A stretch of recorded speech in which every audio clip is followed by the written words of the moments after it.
팔부터 잘라 차가운 아스팔트 바닥에 피가 아닌 할머니의 눈물이 먼저 떨어졌습니다.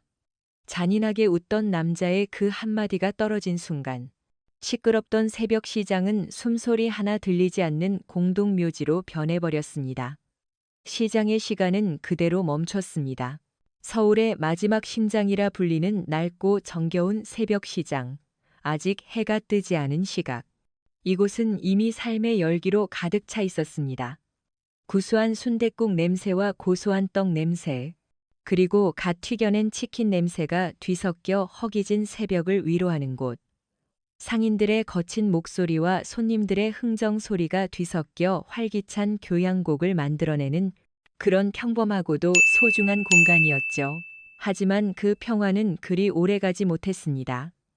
굉음과 함께 검은색 외제차 석 대가 시장의 좁은 골목길을 찢고 들어왔습니다. 비싼 차체는 먼지 쌓인 시장의 풍경과 어울리지 않았고 차에서 내린 남자들의 모습은 더욱 그랬습니다. 말끔하게 차려입은 검은 양복. 하지만 그 안에는 길들여지지 않은 야수와 같은 살기가 가득했습니다. 어이, 다들 장사 잘 돼가나? 올해 내 인거로 되냐? 맨 앞에 선 남자가 선글라스를 벗으며 낮게 말했습니다. 조태웅 강남을 기반으로 세력을 키워 이제는 서울의 낡은 상권까지 집어삼키려는 악명 높은 조직, 흑사파의 보스였습니다. 그의 목소리에는 꿀처럼 달콤한 위협이 담겨 있었죠. 상인들의 얼굴이 하얗게 질렸습니다. 올 것이 왔다는 체념과 공포가 뒤섞인 표정. 그들은 약속이라도 한 듯 고개를 푹 숙이고 자신의 좌판만 내려다봤습니다. 조태웅의 부하들이 시장을 어슬렁거리기 시작했습니다.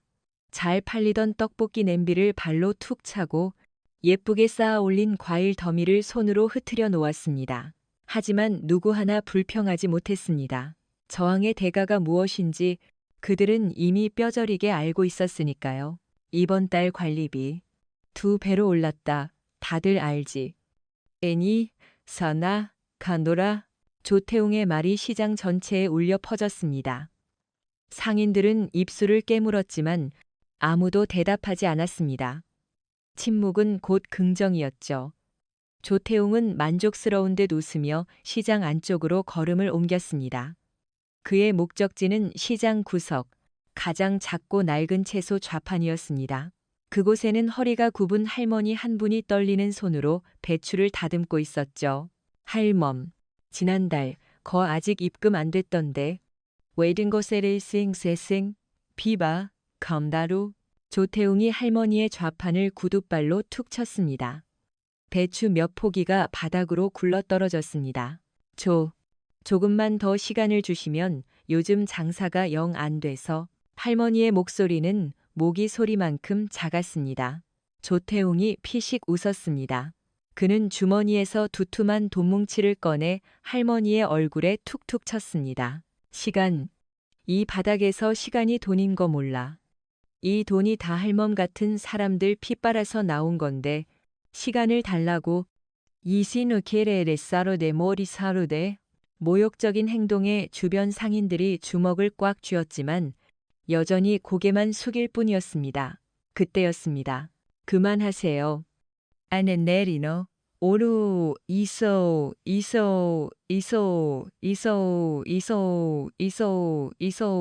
앳된 목소리였습니다. 할머니의 손자인 박준서. 대학 등록금을 벌기 위해 밤낮으로 할머니를 돕는 착실한 청년이었습니다. 그는 조태웅의 앞을 막아서며 소리쳤습니다. 연세 드신 분한테 너무 심한 거 아닙니까? 저희가 돈 안 낸다는 것도 아니잖아요. 이산난 치니스 니모리도 시안난도 완난치안노. 시장의 공기가 완전히 얼어붙었습니다. 조태웅의 눈빛이 차갑게 변했습니다. 감히 자기 앞에서 목소리를 높인 젊은 놈의 배짱이 가소롭다는 표정이었죠. 그는 천천히 준서에게 다가갔습니다. 오호, 여기 용감한 친구가 하나 있었네. 내가 이 할멈 손자냐? 에네 타로드 요즈네. 그렇습니다. 그러니까 저희 할머니한테 함부로 하지 마십시오. 준서는 두려웠지만 물러서지 않았습니다. 등 뒤에 할머니를 지켜야 했으니까요. 조태웅은 갑자기 손뼉을 치며 크게 웃었습니다. 그 웃음소리에 시장 전체가 섬뜩하게 울렸죠. 하하하. 마음에 들어. 요즘 것들답지 않게 용기가 있네. 좋아. 그럼 규칙을 가르쳐 줘야지. 조태웅이 뒤에 서 있던 부하에게 턱짓했습니다. 저놈, 시장 사람들 다 보는 앞에서 똑똑히 가르쳐 줘. 우리 규칙을 어기면 어떻게 되는지. 부하 둘이 준서의 양팔을 붙잡았습니다. 준서는 발버둥 쳤지만 건장한 남자들의 힘을 당해낼 수 없었습니다. 조태웅은 바닥에 떨어진 배추를 구둣발로 지식이며 잔인한 미소와 함께 그 말을 내뱉었습니다. 팔부터 잘라. 그래야 규칙을 배우지. 그 순간 시장의 모든 소음이 사라졌습니다. 준서의 얼굴은 새하얗게 질렸고 할머니는 안 돼. 라고 외치며 그 자리에 쓰러졌습니다. 부하 하나가 허리춤에서 번쩍이는 칼을 꺼내 들었습니다. 주변 상인들은 비명을 지르며 뒷걸음질 쳤습니다. 공포와 무력감이 시장을 완전히 집어삼켰습니다. 바로 그때였습니다. 시장 반대편. 허름한 치킨집에서 고소한 기름 냄새와 함께 묵직한 그림자 하나가 천천히 걸어 나왔습니다. 강철민. 40 중반의 이 남자는 190cm에 가까운 거구에 기름때 묻은 앞치마를 두르고 있었습니다. 산처럼 큰 덩치와는 어울리지 않게 그의 표정은 늘 무심했고 눈빛은 텅 빈 것처럼 보였죠. 그는 늘 묵묵히 치킨만 튀겼습니다. 시장에 무슨 일이 벌어지든 누가 싸우든 그는 단 한 번도 관심을 보인 적이 없었습니다. 치킨집 단골이자 퇴직 형사인 최 형사는 카운터에 앉아 이 모든 광경을 지켜보며 입술을 깨물었습니다. 신고를 할 수도 직접 나설 수도 없는 자신의 처지가 답답했죠. 그는 강철민을 힐끗 쳐다봤습니다. 저 거구의 사내는 여전히 뜨거운 기름 앞에서 묵묵히 닭을 뒤집고 있었습니다. 저 양반은 저 상황에서도 치킨 생각뿐인가. 최 형사는 속으로 혀를 찼습니다. 하지만 오늘은 달랐습니다. 강철민은 방금 튀겨낸 치킨을 체에 받쳐 기름을 빼더니 앞치마를 벗어던졌습니다. 그리고는 성큼성큼 하지만 조금도 서두르지 않는 걸음으로 사건의 현장을 향해 걸어왔습니다. 그의 발걸음은 너무나 묵직해서 땅이 울리는 것 같았습니다. 그는 조태웅을 보지 않았습니다. 칼을 든 부하도 겁에 질린 준서도 보지 않았습니다. 그의 시선은 바닥에 쓰러져 오열하는 할머니에게 고정되어 있었죠. 그는 할머니 앞에 멈춰 서서 거대한 그림자로 그녀를 가렸습니다. 그리고는 나지막하지만 시장 전체에 울릴 만큼 단단한 목소리로 말했습니다. 그만하시죠. 모든 시선이 그에게 쏠렸습니다. 조태웅은 어이가 없다는 듯 강철민을 위아래로 훑어봤습니다. 뭐야? 이 아저씨는 치킨 튀기다 기름이라도 튀었나? Since I want they is for this. say is for this. 부하들이 낄낄거리며 웃었습니다. 하지만 강철민은 미동도 없이 조태웅을 향해 처음으로 고개를 돌렸습니다. 그의 텅 빈 것 같던 눈에 아주 희미하지만 서늘한 빛이 감돌았습니다. 어르신, 장사하셔야 합니다. 지금부터 이 새벽 시장의 규칙이 그리고 조태웅의 운명이 완전히 바뀌게 됩니다. 평범한 치킨집 사장인 줄만 알았던 이 남자의 정체는 과연 무엇일까요? 여러분의 구독과 좋아요는 다음 이야기를 만드는데 가장 큰 힘이 됩니다. 지금 바로 채널을 구독하고 알림 설정을 켜서 강철민이 어떻게 이 지옥 같은 상황을 바꿔놓을지 놓치지 마세요. 강철민의 목소리는 크지 않았지만 시장의 소음을 뚫고 조태웅의 귓가에 비수처럼 꽂혔다. 그 목소리에는 분노나 두려움 같은 감정이 전혀 실려 있지 않았다. 마치 튀겨지던 치킨의 온도를 확인하듯 지극히 사무적인 톤이었다. 바로 그 무감정한 어조가 조태웅의 심기를 더욱 불편하게 만들었다. 그는 천천히 고개를 돌려 소리가 나는 쪽을 바라보았다. 기름때 묻은 앞치마를 두른 거구의 사내. 조태웅의 기억 속에서 강철민은 그저 시장 구석에서 묵묵히 닭이나 튀기는